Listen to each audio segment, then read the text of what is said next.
ပြည်သူလူထုပါရီဖြစ်နေတဲ့အဲ့ခက်ခဲတွေကိုပဲအကြီးကဲသိအောင်တင်ပြခြင်းတာပြည်သူလူထုဘက်မှာဘယ်လိုဝန်ထမ်းမျိုးကမတရားသဖြင့်နိုင်တဲ့စီးနှင်းလို့လဲတောင်းလို့ရတာပဲဟုတ်တယ်မလားအားလုံးပဲမင်္ဂလာပါမြန်မာနေယူရှင်အိုင်းကနေကြိုဆိုလိုက်ပါတယ်နေ့စဉ်နေ့တိုင်းတည်တည်ကောင်းတွေကိုတင်ဆက်ပေးနေတာမို့ like and subscribe လေးလုပ်ပေးဖို့တောင်းဆိုချင်ပါတယ်အဲ့တော့ကျွန်တော်ဘယ်လိုပြောကျွန်တော်တို့ရဲ့စကားကနော်အစီအငေါ်တဲ့ခြင်းမှတဲ့မယ်အပေါင်းလဲဒါမဲ့ကျွန်တော်တိုင်းပြည်မှာထားတဲ့စေတနာမေတ္တာတရားကတော့နော်ဒါအစစ်အမှန်ပဲဘာမှမလိုချင်ဘူးနော်အမေဖေမွေးထားတဲ့ရုံနဲ့ကိုယ့်ဘာကိုလောက်ကန်ရှာဖွေစားတော့လို့ရတယ်ဘသူ့ဟိုမှာကျွန်တော်မြေတကွက်ပေးပါလို့သွားမတောင်းဒါလည်းမပေးနဲ့ယူလည်းမယူကိုပတ်စံနဲ့ကိုဝယ်နေမယ်ပတ်စံ300ရှိရင်300နဲ့ဝယ်ပြီးတော့အဲ့မြေကွက်ထဲမှာတဲပဲစောင့်နေရနေလိုက်မယ်ဘသူ့ဟိုမှာဒုက္ခမပေးဘူးနော်ပြည်သူလူထုလည်းဒုက္ခမပေးဘူးပြည်သူလူထုကိုပဲကူညီခြင်းတာ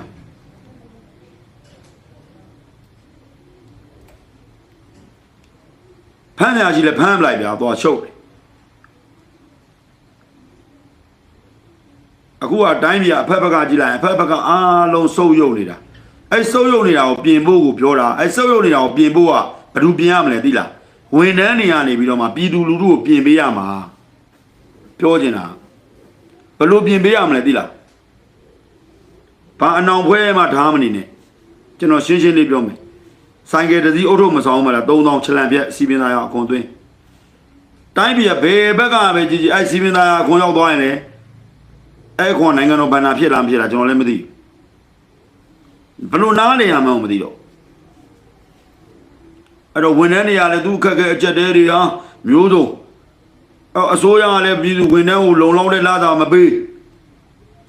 ပြန်မကြည့်လာတာမပြောနဲ့ဗျာအခုကျွန်တော်ပြောတဲ့တရက်ကို950ဗျာရိတ်ခါအဆိုငွေတဲ့စဉ်းစားပေါ့ဗျာနိုင်ငံကောင်းဆောင်ကြီးဟာအဘတူးချုပ်ကြီးတို့ဟာနိုင်ငံတော်အစိုးရကြီးတွေဟာစဉ်းစားပေါ့ကျွန်တော်ကနိုင်ငံတော်အစိုးရဆိုတာကနာဆာကနိုင်ငံတော်စီမံအုပ်ချုပ်ရေးကောင်စီအစိုးရဆိုရင်အဲ့ဒီအစိုးရရဲ့ရန်တရားကိုလဲပတ်နေတဲ့ဝန်ထမ်းတွေအားလုံးပါတယ်ခင်ဗျားတို့တွေးကြည့်လေ950နဲ့လောက်နိုင်လားစစ်သားဒီကျုပ်တလုံးဒီနေ့သွားဝယ်တာဒါအိမ်ကျုပ်ညာစင်းတန်းကဝယ်တာအိမ်ကျုပ်တလုံး1200ပေးရတယ်ဥပမာတစ်ခုပေါ့နော်စစ်သားတွေဆိုကျွန်တော်တို့အိမ်မာနေတဲ့ကောင်တွေကအိမ်ကျုပ်စားတယ်ဆိုစစ်သားတွေအိမ်ကျုပ်တူးရမှာပို့ပြီးအားရှိအောင်လို့စစ်တိုင်နေတာရဲတွေပြည်သူစစ်တွေရှေ့တန်းမှာရောက်ရှိနေတဲ့ရဲတွေပြည်သူစစ်တွေတိုက်ရမှာ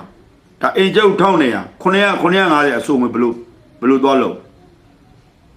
စစ်သားစလိတ်တောက်တတ်တယ်လေကွန်းစားတတ်တယ်လေရဲတွေရောအကုန်လုံးတော့အကုန်ပါတယ်ပြည်သူစစ်တွေရောဝန်ထမ်းဒီရှေ့တန်းရောက်နေတဲ့စစ်တီ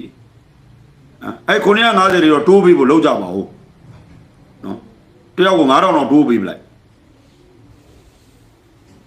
တရက်9000ဆိုရင်တော့မှကျွန်တော်တို့အပြင်မှာဒီနေ့ငါတလောက်ပေါင်းဝယ်လာတာ9000နဲ့ငါတလောက်ပေါင်းတပွဲရအခုရှေ့တန်းမှာအစီတူဘူးလေးစားကျင်တာတဲ့အစီတူဘူးလေးစားကျင်တယ်ဆို MEC နဲ့ဆက်သွယ်ရမှာပေါ့မဟုတ်လားကျွန်တော်ဥပမာတစ်ခုပြောပြမယ်နော်ဒါကျွန်တော်ရိုးရှင်းပြောပြတာခုပြင်းဦးလေးဈေးထဲမှာလာကြည့်လိုက်ပြင်းဦးလေးဈေးထဲမှာစစ်ဝတ်အင်ကြီးတွေအများကြီးရောင်းတယ်စစ်ဖက်နဲ့တွေရောင်းတယ်ဥပမာတို့စောတာစစ်ဝတ်နဲ့ပတ်သက်1025ပစ္စည်းကုန်ရောင်းနေဗျာအဲ့ဒီပစ္စည်းတွေဘယ်ကနေလာကျွန်တော်မေးကြည့်တာအဲ့ဒီပစ္စည်းတွေကတကယ်တမ်းကျတော့စစ်တပ်ထဲမှာပဲရှိရမှာ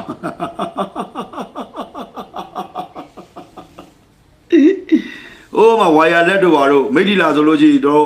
ယူနန်စားတော့ဆိုင်ရင်တော့ရှိတဲ့အဟောင်းကြီးအဲ့မှာစစ်ဝတ်ပစ္စည်းတွေတန်းနေတာပဲအဲ့စစ်ဝတ်ပစ္စည်းတွေဘယ်ကလာတော့စစ်တပ်တွေကပဲလာတာလေပြောချင်တာဆွမ်းနာအဲ့လိုစီတူဘူးတွေကိုစစ်သားဟိုမှာလုံလောက်မစားရဘူးဈေးထဲမှာတော့ဟိုဥပမာတခုကစစ်တပ်ကထွက်တဲ့အမဲဘူးတို့ပဲဘူးတို့မြစ်ဘူးတို့ငါးဘူးတို့နော်ဝတ်သားဘူးတို့အဲ့ဘူးတွေကဘယ်လာအခုဈေးထဲအောင်နေတဲ့စစ်တီလေးတွေအဲ့စီတူဘူးလေးတွေစားကျင်တာတဲ့ဟိုနေ့ကျွန်တော်ခီးထွက်တယ်ခီးထွက်တော့အာလူပိတ်တာ100ကျွန်တော်တပိတ်တာကို3000နဲ့ရတယ်ကျွန်တော်ဘယ်ရလဲတော့မပြောဘူးလက်ဆက်ပဲတူးပြီးတော့တခါလဲတက်ကိုဇော်ဘုံအိနာမည်နဲ့အဲ့ကိုသွားပေးလိုက် အဲ့ဒီမှာစစ်ကြောင်းမှုဘယ်လိုရှိတယ်အဲ့ဒီစစ်ကြောင်းမှုကနေခွဲဝေပေးလိုက်မယ်နော်ရော့ညီလေးကိုပေးရမယ်ပတ်စံဒီလောက်လွှဲပေးပြီးမှခီးထွက်သွားတာပိတ်တာတရားဥပမာကျွန်တော်ပြောနေတာကလူတော်ကိုပြောတာမဟုတ်ဘူးနော်ခင်ဗျားတို့ဆိုလိုရင်းကိုသဘောပေါက်လားခင်ဗျားတို့ပြောတဲ့နိုင်ငံတော်ကကျွေးမှာပေါ့ဖက်ပြက်သွားတယ်ဟိုအခုစစ်ဖက်နဲ့ပြက်သွားတယ်နိုင်ငံတော်ကပေးမှာပေါ့တက်မတော်မှာအဲ့လိုပေးတာမဟုတ်ဘူးသူက3လတစ်ချိန်တို့6လတစ်ချိန်တို့မျိုးစုံလုပ်ပြီးတော့ပေးတာအခုခင်ဗျားတို့လောလောဆယ်အစုံငွေ950ခဲခင်ဗျားတို့ကျုပ်တက်မတော်သားမှမဟုတ်ဗျာရဲတပ်ဖွဲ့ဝင်တော့ပြည်သူစစ်တွေတော့တိုးဗျာပြောချင်တာအစုံငွေ950ကိုပဲအရင်စဉ်းစားကွာအဲ့စစ်ဖက်နဲ့တွေဟိုစစ်အုပ်ထုတ်တွေစစ်စော်တာတွေဝေးမှနေကြလိုက်အခုစစ်သူဘူးတွေအပတ်စံအစုံငွေ950နဲ့တက်မတော်သားတယောက်ကခင်ဗျားတို့စားနိုင်လားခင်ဗျားတို့အသားသေးငါးသေးတွေခင်ဗျားတို့စားနေခင်ဗျားတို့တီးတယ်ကျုပ်ပြောပြီးဒီမှာကြက်ဥတစ်လုံး1900ညဈေးမှာသွားဝယ်သွားအိမ်ကျက်ဥအဲ့ဒါရိုးကျက်ဥခင်ဗျားတို့ဘယ်လောက်လဲခင်ဗျားတို့တီးမှန်းခဲ့လိုက်နော်ကျွန်တော်ကရိုးကျက်ဥတော့မစားဘူးကြက်သားဆိုရင်ကျွန်တော်အိမ်ကျက်ပဲကြက်မှာပဲစားရတယ်စီဘီမစားဘူးကျွန်တော်အဲ့တော့ကျွန်တော်ဈေးနဲ့မသိဘူးအဲ့တော့ကျွန်တော်အဲ့ကျက်ဥတစ်လုံးတော့မှ300ဆိုလို့ရှိရင်အဲ့ဒီအစုံငွေ950ကျွန်တော်တို့တက်မတော်သားဘယ်လိုစားမှာတက်မတော်သားဘယ်လောက်တနာဖို့ကောင်းလဲအကိုကြီးတဲ့ငရုတ်သီးတောင်း6ကလေးတွေတဲ့ငရုတ်သီးတောင်းကလေးတွေကိုတို့ကလှော်လိုက်တယ်စီလေးနဲ့မီးပူပေးပြီးလှိမ့်လိုက်တယ်အဲ့ဒါလေးနဲ့တို့ထမင်းစားတာရှေ့တန်းမှာအဆက်ပါမှာစားရတာအကိုကြီးတဲ့အေးငါလက်မိတာငါအကုန်လုပ်ပေးမယ်နော်ငါလည်းအဲ့လူတဲ့ပုံတွေမတင်ကျင်တော့တာလို့မတင်ကျင်တော့မလုပ်ပေးနိုင်တဲ့လူကကျွန်တော်ဟိုဟာဖြစ်တယ်လေတချို့တော့ဗိုလ်ချုပ်တွေပေါ့ဗျာသူတို့မလုပ်ပေးနိုင်တဲ့အရာကိုကျွန်တော်တို့ကလုပ်ပေးတယ်ဆိုရင်ပြီးစကားတွေဂျိုးပြုံမိုးပြောတွေပြောတော့တာအလုပ်ပေးနိုင်တဲ့လူနဲ့လည်းမပူပေါင်းပြင်ဦးတွေမှာသူတို့ကကျွန်တော်မတီးဘူးထင်တာလေဗျာကျွန်တော်အကုန်လုံးကကျွန်တော်နဲ့အုတ်ကနေအင်းကနေရှိနေတဲ့လူတွေကြီးပဲခုပြင်ဦးတွေရှင်တဲ့စစ်မျက်နှာပြင်ကိုကူညီနေတဲ့အရာအားလုံးကနော်ဘာတွေဘလို့ဝယ်ပဲဘာတွေဘလို့လူတယ်ဘာတွေဘလို့အကုန်လုံးဇော်ဘုံရင်သိတယ်မပြောတာပဲရှိတာအဲ့လိုလူတွေတော့လက်မတွဲချင်ဘူးတချို့သောလူတွေကနော်ပြောရင်လည်းအဲ့ဒါစိတ်ဆိုးမှာပြောရင်လည်းဒီကောင်ကဘာဖြစ်တယ်ညာဖြစ်တယ်နဲ့အဲကျွန်တော်လူတာ2ပဲ6ပြားတဲ့ဩတော်တော်လေးတော့ရင်နာဖို့ကောင်းတယ်တချို့သောအရာတွေကအဲ့တော့ကျွန်တော်ငရုတ်သီးတောင်လေးနဲ့တဲ့အကိုကြီးတဲ့နောက်ဆုံးရှင်းနေတဲ့အာလူလေးချက်ပြီးတော့ငရုတ်သီးတောင်လေးလော်ပြီးစားရင်တော့မှအာဟာရဖြစ်ပါလေဗျာဆိုတော့အေးလားအာလူကျွန်တော်အခုမြန်မာနိုင်ငံမှာဥပမာတစ်ခုဆိုတက်မတော်ဘက်ကနေတက်မတော်အခြေခံစစ်တီမိသားစုကိုအပေးဝန်းရံနဲ့ဟိုဥပမာတစ်ခုပေါ့နော်ခင်ဗျားတို့ပြောသလိုဆယ်လီတယောက်ပဲနေပါတော့ရှေ့တန်းကကျွန်တော်ရောက်သွားတယ်အဲ့တက်မတော်သားတွေကကျွန်တော်ကိုမြင်တာနဲ့ဝမ်းသာတာဘာလို့ဝမ်းသာလဲကျွန်တော်တော့မှပြည်သူလူထုရှိရလေတက်မတော်သားကိုချစ်တဲ့ပြည်သူလူထုအဲ့ဒီပြည်သူလူထုကလူတာတန်းတာမင်းတို့ချစ်နေတဲ့ပြည်သူလူထုတွေအများကြီးရှိတယ်ဒီလိုမျိုးပေါ့နော်အခုကစီတူဘူးစားခြင်းနဲ့ဆိုလို့အခုလိုက်စီစဉ်နေတာအဲ့စီတူဘူးကိုရဖို့နော်စီတူဘူးတော့ဘာဘူးရပေးရတဲ့ဘူးဈေးတက်လာလေးနဲ့ရတယ်ဆိုရင်ကိုရဲဘော်လေးစားရရင်ကျင်းနေတယ်ဗျာဒါပဲဖြစ်ဖြစ်နော်ဘယ်သူမှလူမခံဘူးကြောတငယ်ရေးစီးပွားရေးလုပ်ငန်းရှင်တွေဝိုင်းဝန်းပြီးတော့ထောက်ပံ့လုပ်ပေးတာနော်လူတွေပြောမယ်ကျွန်တော်တခါလေးကြာရင်အဲ့လိုကြောင့်မလို့ဟိုဘလူလူတွေလဲလို့လူတွေကမြန်မာလူမျိုးကအတွင်းစိတ်ပုတ်တာလို့လားအတွင်းစိတ်ပုတ်တာကျွန်တော်တို့ကတော့မပုတ်ဘူးမပုတ်တဲ့အတွက်ကျွန်တော်တို့ကရုပ်ဆိုးရင်တော့မှကျွန်တော်ကြည်ကောင်းနေတာဆဲရင်တော့မှချောနေတာကျွန်တော်ကအဲ့လိုမျိုးဖြစ်နော်အဲ့တော့တိုင်းပြည်အခြေအနေကတော့စစ်ပွဲတွေကဒီလောက်နဲ့ပဲရပ်တန့်သွားပြီနော်မန္တလေးမှာနေမဲ့လူတွေလည်းအေးဆေးနေပြည်ဦးလင်မှာနေတဲ့လူတွေအေးဆေးနေသူကဖြစ်နေတဲ့နေရာရောဖြစ်နေပါပဲနောက်ဆုံးတော့ဘယ်သူနိုင်မလဲတက်မတော်ပဲနိုင်မှာပြီးအဲ့နေရာဘယ်သူရမလဲတက်မတော်ပဲပြန်ရမှာဟိုဘက်တရုတ်ဘက်ရမခဘက်အချမ်းကတော့တရုတ်နဲ့နည်းနည်းထိစက်နေတယ်ຫນွယ်နေတယ်ဆိုတော့တရုတ်ဆိုတာကမ္ဘာမှာအင်အားကြီးဆုံးပဲလေအင်အားကြီးဆုံးပေါ့နော်ခုဟိုဥမာတို့အမေရိကန်တို့တရုတ်တို့ရုရှားတို့အိန္ဒိယတို့ဆိုတာကျွန်တော်နိုင်ငံအင်အားကြီးနိုင်ငံတွေဆက်ဆက်နေရလေဆက်ဆက်နေတော့ပွင့်လင်းပြောရင်တော့ရှိမှာပေါ့ဗျာတချို့သောအရာတွေနိုင်ငံတော်အကြီးအကဲတွေလောကကန်ရနေ အခက်တွေ့ကောင်းတွေ့တာတွေရောရှိမှာပေါ့နိုင်ငံကောင်းဆောင်ဒီဘက်ခစ်ဖြစ်လာတော့ဦးတန်းရွှေခစ်ကတော့ဦးတန်းရွှေကဘယ်သူမှစောက်ကူကိုမဆိုင်တာကျွန်တော်တို့အဲ့လိုစောက်ကူမဆိုင်တဲ့ခေါင်းဆောင်ပဲလိုချင်တာစောက်ကူဆိုင်နေတဲ့ခေါင်းဆောင်တွေမလိုချင်ဘူးမြင်လည်းမမြင်ချင်ဘူးဖုန်းထဲမှာလည်းမထားဘူးနော်ကျွန်တော်ဖုန်းထဲမှာရှိရဦးတန်းရွှေပုံလို့ဦးခင်ညွန့်ပုံလို့ရှိတယ်ထားလာတာပဲအဘဦးသိန်းစိန်ပုံရှိနော်ကျွန်တော်ကပြက်သားတဲ့ခေါင်းဆောင်မျိုးလိုချင်တာမပြက်သားရတဲ့အချောင်းတရားဘာလဲဆိုတာကိုပြည်သူကိုချပြပြီးပြောပြပြီးရတယ်ကိုကသူ့ဘာသူတိန်ဒီပဲပေးကိုခိုင်ပဲပေးချင်းရွှေရောပဲပေးခြင်းတဲ့နေရာပေး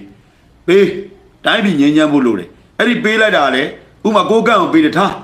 တိန်ဒီတို့ကိုခိုင်တို့ပေးတယ်အဲ့ဒါကိုတိုင်းရင်းသားတွေပဲဥပမာတခုအဲ့လိုနှလုံးလာတဲ့အတွင်းမျိုးနဲ့တွင်အဲ့တိုင်းရင်းသားတွေကလည်းဒီအစိုးရပေါ်မှာနှလုံးလာဖို့လိုတယ်နှလုံးမလာဘူးဆိုရင်တော့ဒီလိုထိတွေ့မှုဖြစ်စေနေအများတန်းဖြစ်နေရင်တိုင်းပြည်ကအများနဲ့ဆုပ်ယုပ်နေမယ်ရှေ့လည်းမရဘူးဒီကောင်တွေကကလိန်ညာနဲ့ဘိန်းလူတွေနိုင်ငံတွေကိုထည့်မယ်ယာမတွေလူကြီးစီးပွားရေးတွင်းမှာပဲအဲ့ဒါကိုအပြတ်မနေနိုင်တဲ့အစိုးရနဲ့မတွေ့ရင်တော့တိုင်းပြည်ကဒီလိုပဲဝေလေလေနဲ့နော်လူငယ်တွေလည်းပြက်စီးကြတော့မယ်နော်ရှိပြီးသားလူတွေလည်းစိတ်ဆင်းရဲရမယ်တိုင်းပြည်နိုင်ငံရေးအကြောင်းကိုသိရလူတွေကအဲ့တော့ကျွန်တော်တို့နိုင်ငံကိုဘယ်လိုခေါင်းဆောင်မျိုးတင်မြောက်ရမှာလဲဒေါ်စုကြည်လည်းမရဘူးဒေါ်စုကြည်ခေါင်းဆောင်ဆိုလည်းပိုတော်ဆိုးမှာပိုတော်ထကြွလာအောင်မှာအဲ့လိုမျိုးတွေတူးပါလားအိမ်တော်စုစရာတွေဘာတွေဟိုဘာလဲအဲစင်းဥပဒေတွေအကုန်ဖြတ်ပြတာဖွာကြီးကရှောက်လို့ပြတာနော်အဲ့တော့ကျွန်တော်တိုင်းပြည်မှာဘယ်လိုခေါင်းဆောင်ပေါ်လာမလဲပေါ့အဲ့တော့ကျွန်တော်ကလူတွေကိုပြောချင်တယ်စိတ်ရင်းစိတ်ကောင်းထားပါနှလုံးသားလှထားပါသဘောထားကြီးထားပေးပါနော်လူကိုလူချင်းလူလိုမြင်ပေးပါပြည်သူလူထုအပေါ်မှာကိုချင်းစာပေးကြပါလို့ကျွန်တော်အဲ့လိုပဲပြောချင်တယ်အဲ့လိုကိုချင်းစာရင်ကိုစာရင်နဲ့ပဲတိုင်းပြည်ကိုပြုပြင်ရမှာအဓိကလူတယောက်မှရှိအပ်တဲ့စိတ်တက်ကကိုချင်းစာနာတရားနဲ့နော်အုံနောက်နဲ့နှလုံးသားဘလောက်မှမဝေးတဲ့တစ်ထွာလောက်ပဲဝေးတဲ့အရာလေးတွေကိုသဘောထားကြီးထားပါလို့ကိုကျိုးစည်းပွားအတ္တတွေစာတာတွေကိုလျှော့ပါလို့မိမိရဲ့အကျိုးစည်းပွားတွေကိုနော်ရှေ့တန်းတင်ပြီးတော့မှတိုင်းပြည်ရဲ့ပြည်သူလူထုကိုမကြည့်ဘူးဆိုရင်ကျွန်တော်တို့တိုင်းပြည်ကောင်းမှာမဟုတ်ဘူးအဲ့တော့ကျွန်တော်တို့ကကိုချင်းစာနာတရားစိတ်နဲ့နှလုံးလာရမယ်သဘောထားကြီးရမယ်တိုင်းပြည်ကိုဘလို့ကိုအနစ်နာခံပြီးပြုပြင်နေရင်ပြုပြင်ရမယ်ဗျာကျွန်တော်ပြောချင်တာသဘောပေါက်လားငါအနစ်နာခံမယ်ကွာငါရဲ့ရက်ရွာမှာငါအုတ်ချုပ်ရည်မှုဖြစ်တယ်ငါအုတ်ချုပ်ရည်မှုငါလမ်းခင်းမယ်ကွာငါကနေပြီးတော့ပတ်စံသိန်း1000ငါတီမမယ်ပြီးရင်ငါရက်ကွက်ထဲမှာရှိနေတဲ့နော်အစဉ်ပြေနေတဲ့စီးပွားရေးလုပ်ငန်းရှင်တွေကိုငါခေါ်တွေ့မယ်ကဲဒီမှာကျွန်တော်ရဲ့နာမည်ဇော်ဘုံဝင်းဒီမှာပတ်စံသိန်း1000ကျွန်တော်ဒီလမ်းကိုပြင်မယ်အစိုးရပြင်တာမပြင်တာနောက်မှဗျာအဲ့ကြရင်တပြေးပြေးနဲ့တိလာလိမ့်မယ်အစိုးရနော်အဲ့ကြရင် social public area မှာခမည်းလမ်းပြင်နေခမည်းရဲ့ရက်ကွက်သားရရေးလုံခြုံရေးအတွက်အရင်ခေတ်ကလိုမီးခင်းတဲတွေပါစောင့်ရင်လည်းစောင့်ရမယ်လူစိမ်းတွေဝင်လာတယ်ဆိုရင်စစ်သားနဲ့ရဲနဲ့ဝင်လာတာဘာမှမဖြစ်ဘူးလေတခြားလူဝင်လာရင်ရွာပြတ်မယ်မြို့ပြတ်မယ်လေဟုတ်လားရက်ကွက်ပြတ်မယ်လေဟုတ်လားအဲ့တော့မီးခင်းတွေကလေးတွေကိုကာလာသားကလေးတွေကိုပြောမယ်ကာလာသားကလေးတွေကိုတပတ်ကို2ခါလောက်နော်အုပ်ကြီးဆိုတဲ့လူကစီးယူပဲခေါ်မယ်အုပ်ကြီးကနေ